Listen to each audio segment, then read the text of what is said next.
クレープカメラ好きだよね。クレープちゃんおいで。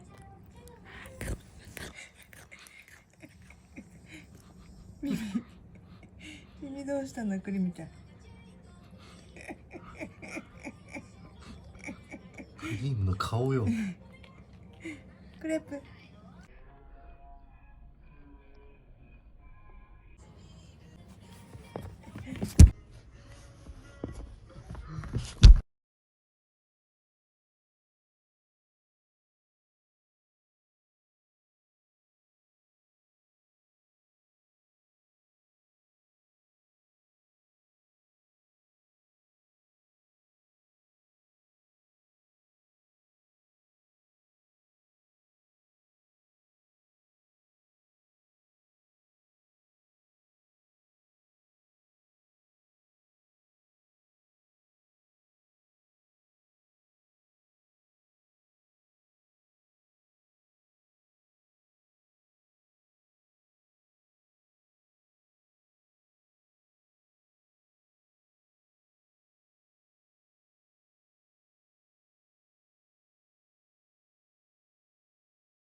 一つ言っておきたいことがある。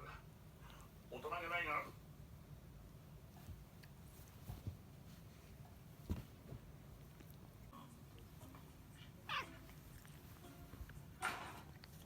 妻と話させてください。